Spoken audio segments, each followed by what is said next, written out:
Rajnath Singh is speaking live. Let's listen in just ahead of the Cabinet Committee on Security meeting. और हम सिर्फ उन लोगों तक नहीं पहुंचेंगे जिन्होंने इस घटना को अंजाम दिया है।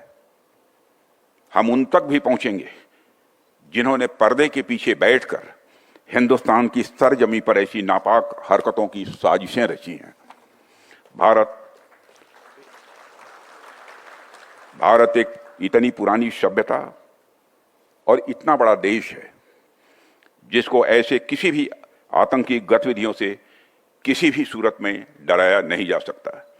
ऐसी हरकतों का जिम्मेदार और इसके जिम्मेदार लोगों को आने वाले कुछ ही समय में जोरदार तरीके से नजर आएगा। मैं देशवासियों को आश्वस्त करना चाहता हूं।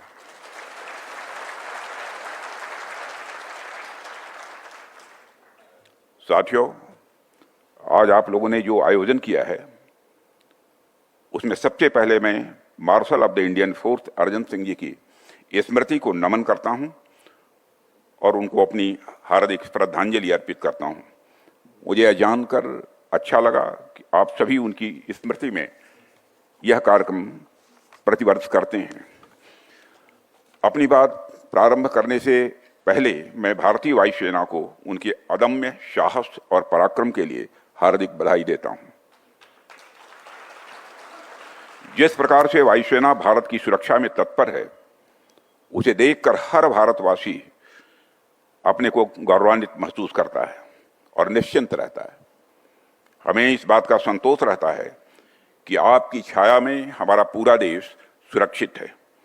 मेरी ईश्वर से प्रार्थना है कि आपका शौर्य इसी प्रकार आसमान की ऊंचाइयों को छूता रहे।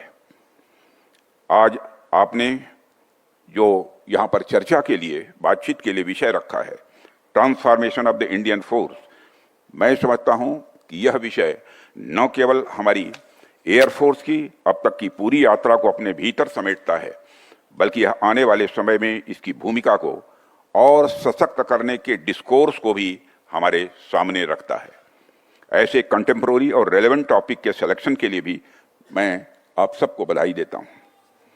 साथियों, आज मैं खुद को गौरवान्वित महसूस कर रहा हूं कि मुझे ऐसे ऐतिहासिक व्यक्तित्व के बारे में अपनी बात रखने का अवसर आप सबने दिया है। यह हम सबका सौभाग्य है कि अर्जन सिंह जी जैसे visionary. So that was the Raksha Mantri, Rajnath Singh, Deepti, delivering the Marshal of the Indian Air Force Arjun Singh Memorial Lecture. What a day for that lecture. He obviously predated it and began it with that strong message on Pahalgam. Important words. These are not just placeholders. He said, we are not just going after the people who perpetrated the attack, but those sitting behind the parda, and you know what that means. That means sternness Pakistan. In his voice. Yeah. I mean, you must not miss that. And the fact that you've heard the Home Minister, you've heard the Prime Minister saying this is an evil design, and now Rajnath Singh Shiv talking about पर्दे के पीछे कौन ये सब कर रहा है, उसको जरूर सामने लाया जाएगा. This again is a clear indictment of Pakistan. But the point is that Pakistan itself, Shiv, right now has pushed itself into a corner of irrelevance where no one is wanting to talk about Pakistan at all. But on our screens, like